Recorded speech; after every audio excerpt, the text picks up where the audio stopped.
एक समय की बात है। राजा अपनी पत्नी मीरा और अपने बच्चे के साथ अपने घर लौट रहा होता है। तभी रास्ते में कुछ गुंडे लूटपाट के इरादे से सड़क पर तेल डाल देते हैं ताकि कोई भी मोटरसाइकिल वाला वहां से गुजरे तो वो फिसल जाए और वो उसे लूट सके। तेल गिराकर वो गुंडे पेड़ के पीछे छिप जाते हैं। तभी राजा उस रास्ते से गुजरता है और उसकी मोटरसाइकिल सड़क पर तेल फैले होने की वजह से फिसल जाती है। राजा के सिर पर गहरी चोट लगती है और हेलमेट ना पहनने की वजह से उसकी वहीं मौत हो जाती है। लेकिन उसकी पत्नी और उसका बच्चा सही सलामत बच जाते हैं। देख कल्लू, एक शिकार फंस गया, अब आएगा मजा। फिर वो दोनों राजा की लाश के पास पहुंच जाते हैं और राजा की जेब को टटोलते हैं। अरे इनकी जेब में तो सिर्फ 500 रुपए ही है। अरे इतने का तो हमने तेल ही लिया था, आज तो नुकसान हो गया, अब क्या करें? भगवान के लिए हमें छोड़ दो, हमें जाने दो। कल्लू एक काम करो, इसका बच्चा छीन लो, हम इसे शहर में बेचकर खूब मुनाफा कमाएंगे। फिर कल्लू मीरा से उसका बच्चा छीन लेता है और दोनों वहां से भाग जाते हैं। मीरा उनका पीछा करती है लेकिन वो गुंडों को पकड़ नहीं पाती। फिर मीरा अपने पति की मौत और बच्चे की जुदाई को सहन नहीं कर पाती है और वहीं पास के पहाड़ से कूदकर अपनी जान दे देती है। फिर कुछ दिनों बाद सोहन अपनी गर्भवती पत्नी शीला के साथ उसी रास्ते से होकर जा रहा होता है। उस रास्ते पर एक बोर्ड लगा हुआ होता है जिस पे लिखा रहता है, रात में इस रास्ते से जाना सख्त मना है। लेकिन सोहन उस बोर्ड को नजरअंदाज कर देता है और उस रास्ते पर आगे बढ़ जाता है।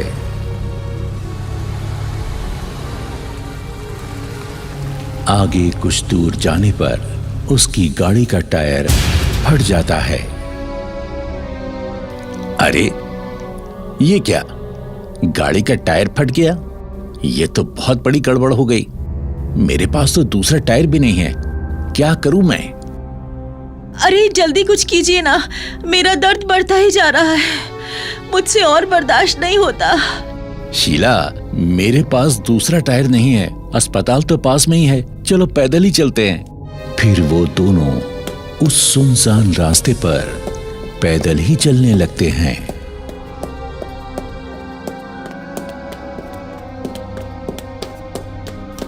तभी मीरा उनके सामने आ जाती है।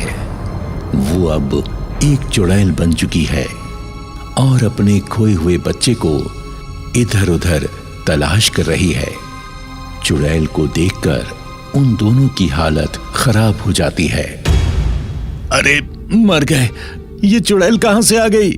हाँ, अरे पीछे बोर्ड पर भी लिखा हुआ था कि इस रास्ते पर चलना मना है, लेकिन तुमने उसे नजरअंदाज कर दिया। तभी उस चुड़ैल की नजर शीला पर पड़ती है। उसे गर्भवती देखकर चुड़ैल को अपने बच्चे की याद आ जाती है। वो मेरा बच्चा, मेरा बच्चा, तुम इंसानों ने मुझसे मेरा बच्चा छीना था ना, अब मैं तुमसे तुम्हारा बच्चा छीनूंगी। ऐसा बोलकर वो चुड़ैल शीला के पेट पर अपनी शक्तियों का इस्तेमाल करती है और उसके पेट से उसका बच्चा निकाल लेती है।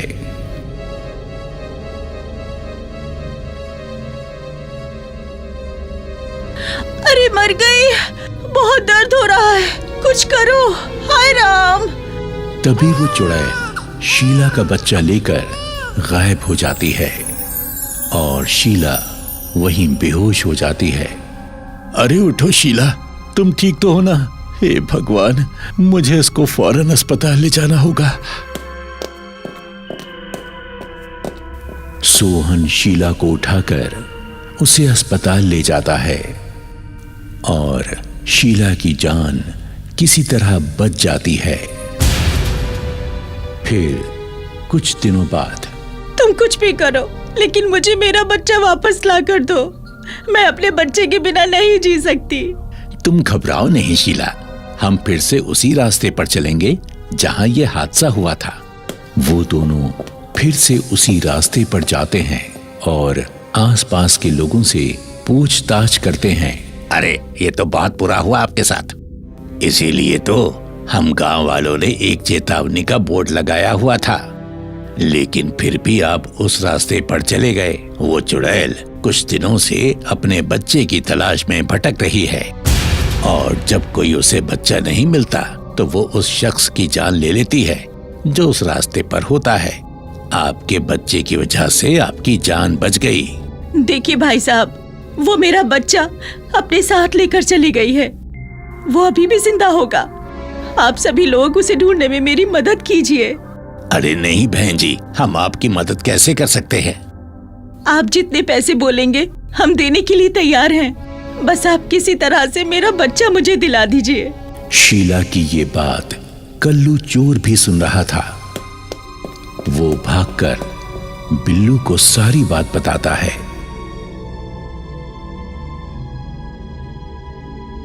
अच्छा, तो ये बात है। क्या कहा उसने? मुंह मांगे पैसे देने को तैयार है वो औरत। हाँ बिल्लू भाई, यही सही मौका है ज्यादा पैसा बनाने के लिए। लेकिन हम उसका बच्चा वापस लाएंगे कैसे? अगर उस चुड़ैल ने हमें पहचान लिया तो वो हमें जिंदा नहीं छोड़ेगी। अरे उसकी चिंता मत करो, मैं संभाल लूंगा सब। फिर कल्लू उस चुड़ैल के बच्चे को लेकर आता है और फिर दोनों सोहन के घर जाते हैं और उनसे कहते हैं कि वो उनका बच्चा वापस दिलवा सकते हैं। भाई साहब, मैं आपको मुंह मांगा इनाम देने को तैयार हूँ, बस हमारा बच्चा हमें दिला दो। ठीक है, मेरे पास एक तरकीब है। तुम्हें आज रात ही उस रास्ते पर जाना होगा। फिर रात होने पर वो दोनों चोर सोहन और शीला के साथ उस रास्ते पर पहुंच जाते हैं।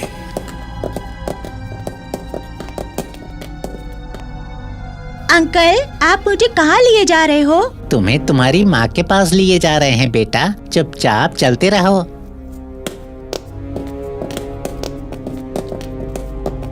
बिल्लू, चुड़ैल हमें देखते ही अपना शिकार बना लेगी। हम अब और आगे नहीं जा सकते। तुम ठीक कहते हो कल्लू। भाई साहब, हम अब इसके आगे नहीं जा सकते। अब आपको ही आगे जाना होगा। फिर सोहन और शीला उस बच्चे को लेकर आगे चल देते हैं।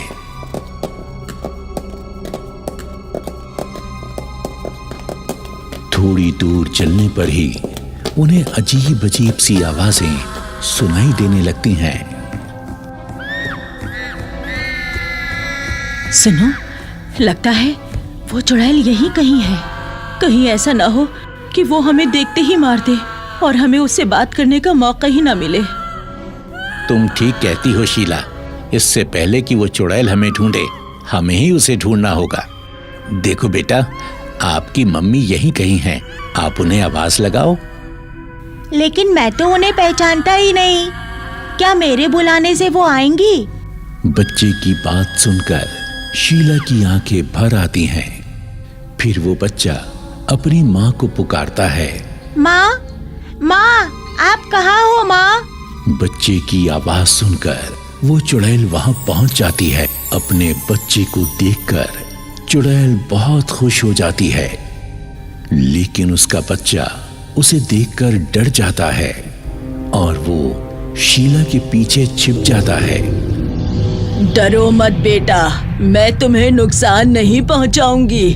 तुम मेरे बेटे हो। चुड़ैल बहन, जिस तरह आप अपने बच्चे के लिए तड़प रही हैं, उसी तरह मैं भी अपने बच्चे के लिए तड़प रही हूँ। कृपया करके मेरा बच्चा मुझे वापस कर दो। मुझे माफ कर दो। मैं अपने बच्चे को पाने की तड़प में अंधी हो गई थी और मासूम लोगों की जानें ले रही थी, पर अब और नहीं। आओ, मैं तुम्हें तुम्हारे बच्चे से मिलवाती हूँ। फिर चुड़ैल उन्हें एक गुफा में लेकर जाती है, जहां उनका बच्चा उन्हें मिल जाता है।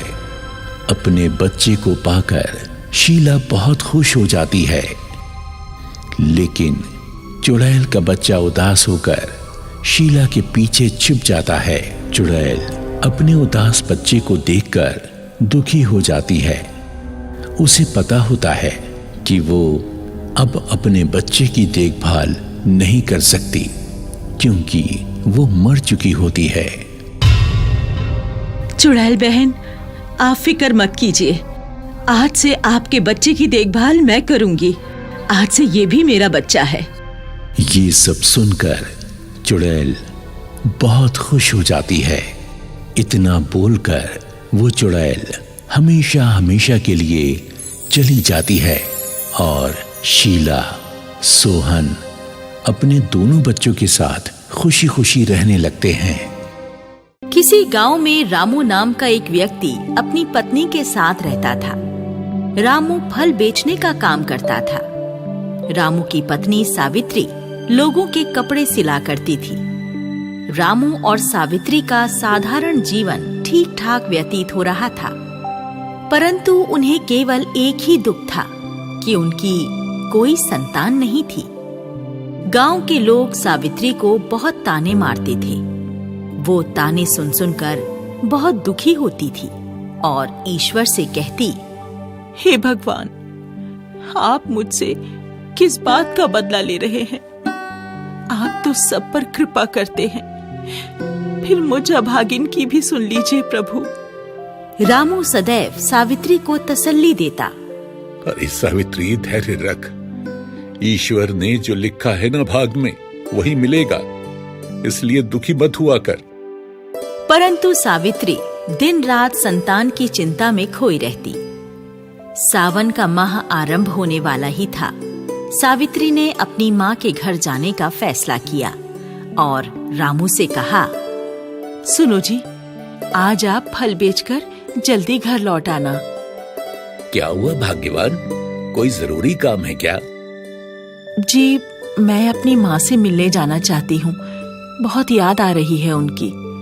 और आप तो जानते ही हैं, सावन के माह में सभी लड़कियाँ अपने मायके जाती हैं। अरे हाँ हाँ भाग्यवान, मैं जल्दी आकर तुम्हें तुम्हारी माँ के घर छोड़ आऊंगा, बस। सावित्री अपनी माँ के घर जाने की सारी तैयारी करके रखती है और रामू बाजार से जल्दी घर आकर सावित्री के साथ उसकी माँ के घर के लिए निकल पड़ता है। सावित्री के मायके में एक बहुत प्राचीन शिव मंदिर था। जब रामू सावित्री रास्ते में जा रहे थे, तब वो शिवजी के मंदिर में दर्शन करने के लिए गए। सावित्री, चलो, भोलेनाथ का ये मंदिर कितना अद्भुत लग रहा है ना? चलो हम भी दर्शन कर लेते हैं। हाँ, चलो। हर हर महादेव बच्चा, तुम्हारी सभी मनोकामनाएं पूर्ण करें महादेव। हर हर महादेव। रामू और सावित्री शिव जी के दर्शन करके सावित्री की माँ के घर पहुँच जाते हैं और दोनों शिव दर्शन पाकर एक अद्भुत शांति का अनुभव करते हैं। भोजन करके दोनों सो जाते हैं।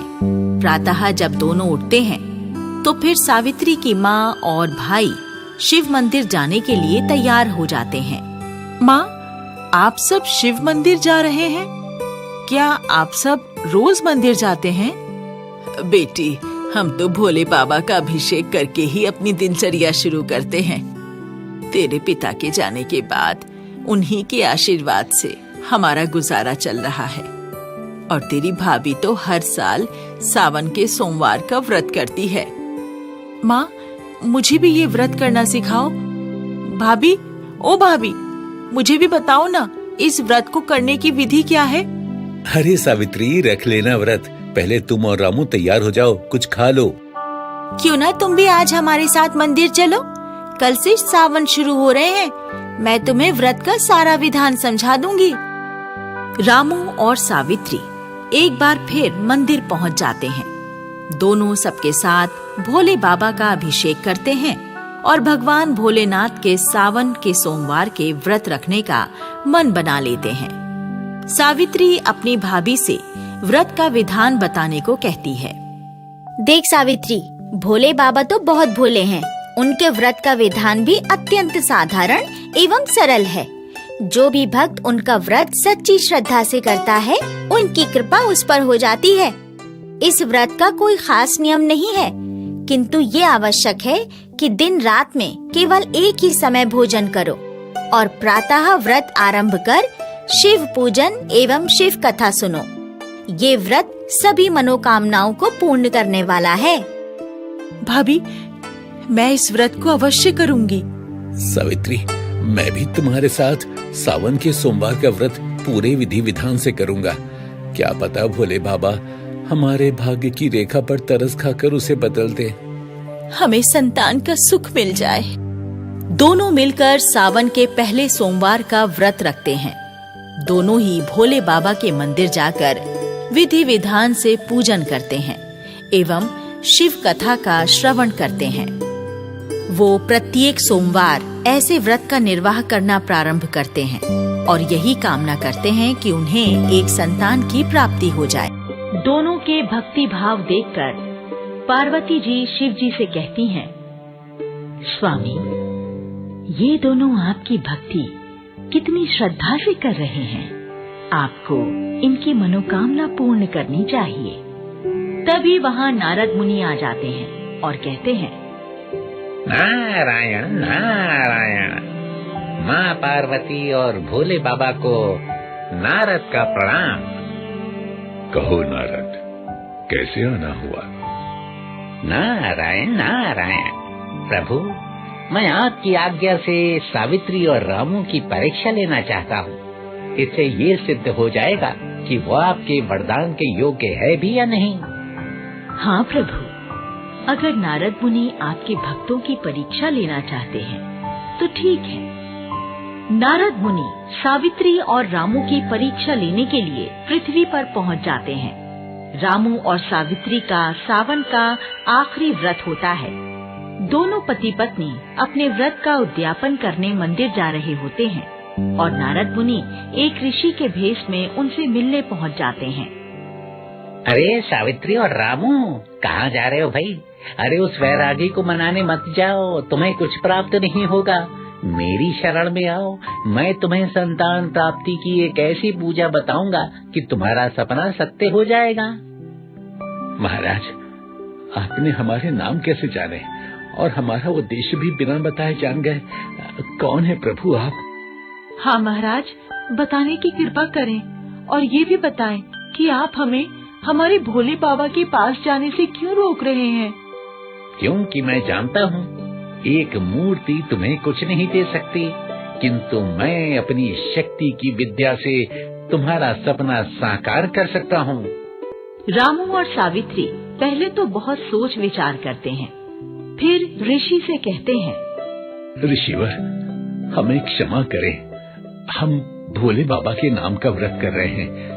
अगर उन्हें कृपा करनी होगी, हमें संतान अवश्य प्राप्त होगी। हम और किसी की पूजा नहीं कर सकते।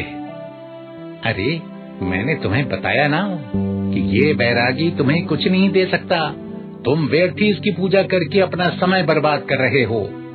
मेरे द्वारा बताए गए उपाय करोगे तो फिर देखना क्या चमत्कार होता है। ऋषि महाराज, हमारे भोले बाबा वैरागी अवश्य हैं, परंतु वो अपने भक्तों पर दया अवश्य करते हैं। हाँ, हम पर वो अपना आशीर्वाद जरूर बरसाएंगे और बाकी हमारा भाग्य है। महाराज, आपको कुछ देना ही है तो अपना आशीर्वाद दीजिए कि हम अपना व्रत पूरा कर सकें। ऋषिवर, आज्ञा दें, हमें देर हो रही है। हम तो केवल भोले बाबा का व्रत पूर्ण करना चाहते हैं। उनकी भक्ति करना ही हमारा धर्म है। इतना कहकर रामू और सावित्री शिव मंदिर चले जाते हैं। नारद मुनि उनका शिव में अटूट विश्वास देखकर प्रसन्न होते हैं। माँ पार्वती और भोले बाबा दोनों को आशीर्वाद देने मंदिर में प्रकट होते हैं। मैं तुम दोनों से अति प्रसन्न हूँ। तुम्हारा अटूट विश्वास सराहनीय है। माँ पार्वती, आपने हमें धन्य कर दिया। अपने दर्शन देकर आपने हमें धन्य कर दिया प्रभु। हमारा आशीर्वाद है, तुम्हें शीघ्र ही संतान की प्राप्ति होगी। तुम्हारी संतान अत्यंत प्रतापी होगी। इतना कहकर दोनों अंतर्ध्यान हो जाते हैं और इस प्रकार रामू और सावित्री को जो शिव महिमा पर विश्वास था वो सत्य हो जाता है। कुछ दिनों बाद सावित्री गर्भ से हो जाती है और 9 महीने बाद उसे पुत्र रत्न की प्राप्ति होती है।